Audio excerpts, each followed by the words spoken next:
Alright folks, 7th Season Studios here, Jeremy Hazel, talking to you today about how to make a mandala. So today's project, all about making a mandala.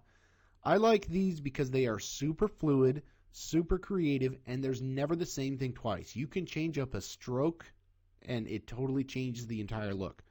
So we're going to do this in two parts. The first part is going to be template creation.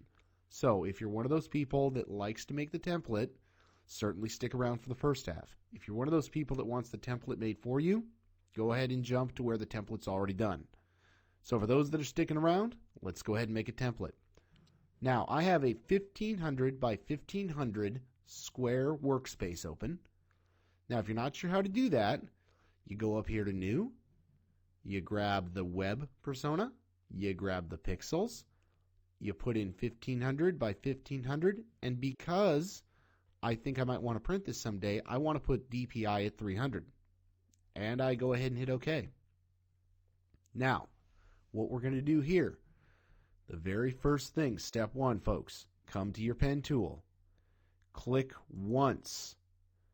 Hold Shift and drag a line down. The Shift key holds it completely straight. Click again. You now have a line.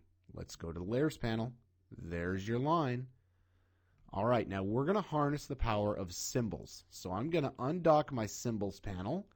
And if you don't know where to find this, this is in the View, Studio, Symbols. Some people don't like to work with it. I like to have it on all the time.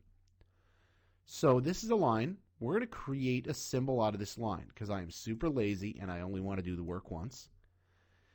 And now we're going to harness the power of Power Duplicate. So what I'd like you to do, come over, grab your Move tool, make sure this line is selected in your Layers panel right here, and hit Control J. Now you'll see that it just created a new symbol. Now here's where we Power Duplicate, so stay with me.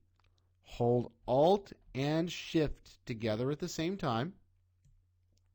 Now what that does, Alt is going to help with the duplication. Shift constrains it to this 15-degree offset. You must hold both. Release your mouse, release the keys. Perfect. You now have another line that's 15 degrees off right here. Now, because you're working in symbols with Power Duplicate, check this out. Hands up, hands off your mouse. All you have to do is Control J, Control J, Control J. Every time you duplicate, it offsets 15 degrees. This is the mastery of Power Duplicate. This cuts down your work substantially. Okay, so now you've got a series of lines, or a series of symbols as it were.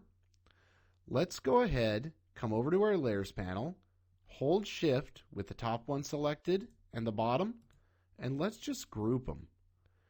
And let's go ahead and call this background. Good grouping and good layer structure makes good projects, folks. Hopefully, if you listen to me, you've been there by now. All right, good deal. So the next thing we're going to do, we're going to come over and we're going to grab a rectangle. And we're going to come over here, make sure snapping is on. Now, if you're not sure how to make sure snapping's on, look for the little magnet up here.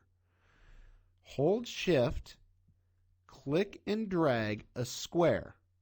Let's make it a little smaller. The size really isn't important. All right, make sure your Move tool is on and snapping is on, and snap it to that line. You see how my line goes green and red? That means I'm snapped to this line. Now we're going to create another symbol. With this square, hit Create. Now you've created a second symbol, which is good. Now we're going to duplicate said symbol. Edit, Duplicate. All right, now look at your Layers panel. Two squares, both of them symbols. This is key though, folks. This square that had just been created, flip it on the vertical right here. And now drag it to the other side of that line.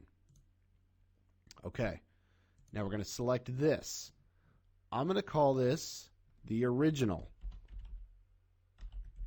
because that was our original symbol, right? And I'm going to call this, we'll just leave it as symbol. And now I hold shift and I select them both and I group them. I'm going to group them. So within the group I have the two little squares, and now I rename them. I'm going to go ahead and I'm going to rename it top. What that's telling me is this is the top group. All right, perfect. All right, so you've got this all grouped together for top. Now, this is the key. This is absolutely critical. With the top group now selected, hit the Show Rotation Center and move the rotation center down to the middle of the group. This is why, folks, it was mission critical that this was snapped. You see now I'm snapped, red and green. Cool. Now what this says is the boxes will now rotate around this point. That's critical. Okay, so with the top done and the rotation center set, now we're going to power duplicate. Here we go. Control J. You get a new top box, and now hold Shift and hold Alt. Why do you hold Shift? It constrains it to the 15 degrees, and you hold Alt to help with the rotation. Now, you see you move that second box 15 degrees. Release the mouse, release the buttons. Now, hands off the mouse. Control J, Control J, Control J. All you have to do now, because you held Alt when you moved it, Affinity Designer remembers, and it now moves around the circle. This cuts down so much work. All right, now, with this selected, select your top layer. You see how your very top box is here at the bottom?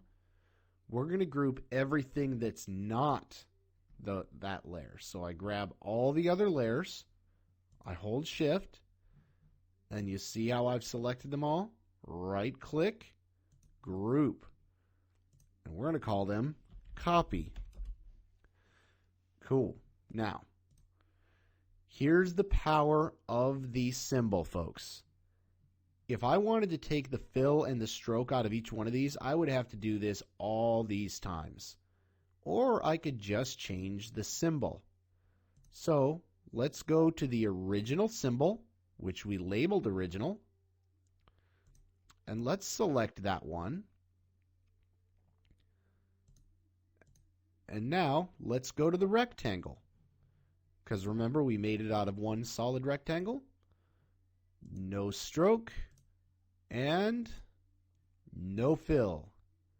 Look at what happened to the entire rest of my design. All of those other boxes disappeared as well, thanks to the power of the symbol. All right, perfect. So this could be thought of as our template. Now, I'm going to do you a favor. I'm going to go ahead and lock the copy layer because I don't want anybody messing with any of those boxes. I'm going to go ahead and right now I'm going to go ahead and lock the background layer. I'm going to pull that out here in a couple minutes, but right now I'm going to lock it because I don't want to select it. All right, that leaves you only the top layer. So now here's where the magic happens, folks.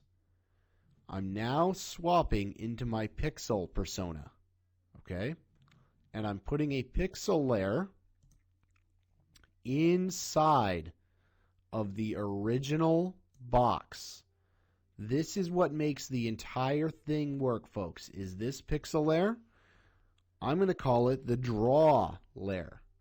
Now, if you're not familiar with layers here, the original square has a rectangle, and I'm putting a pixel layer on top.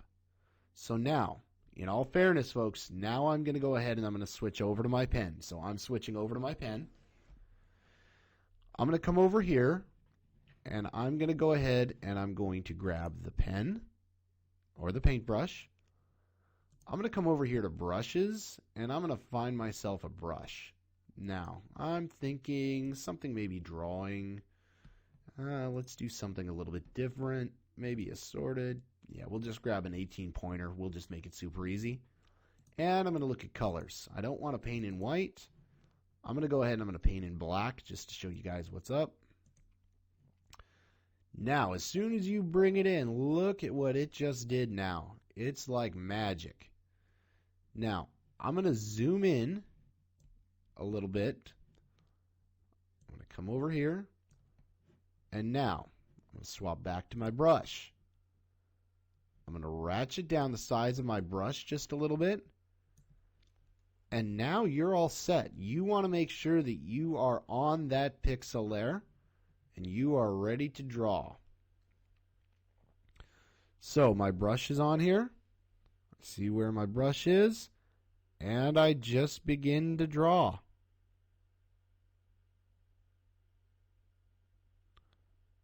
Okay. Now you can get super fancy with this here, right? Depending on the brush, depending on the opacity.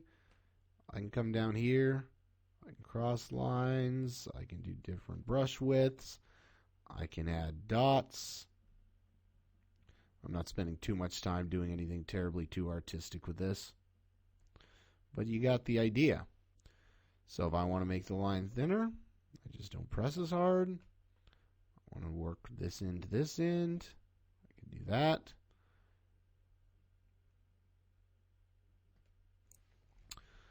All right, folks.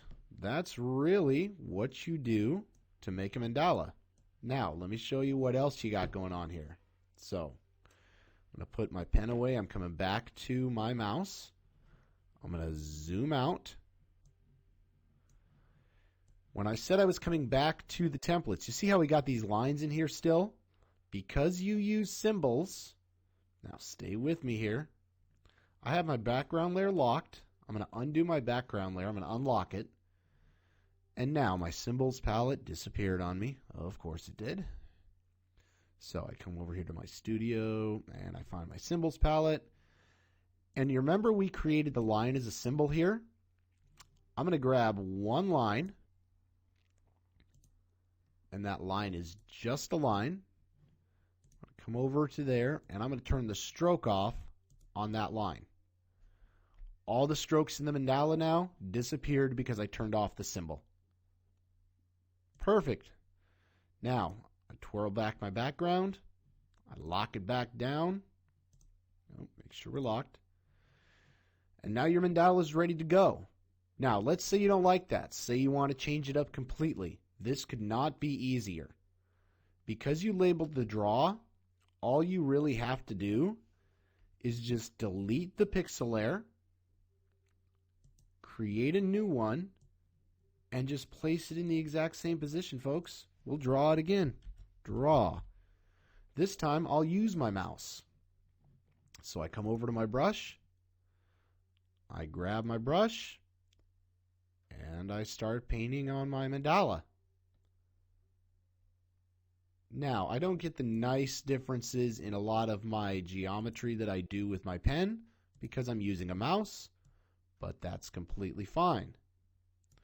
So you can absolutely do the exact same mandala with your mouse as you can with the pen. It just depends on how you want to do it.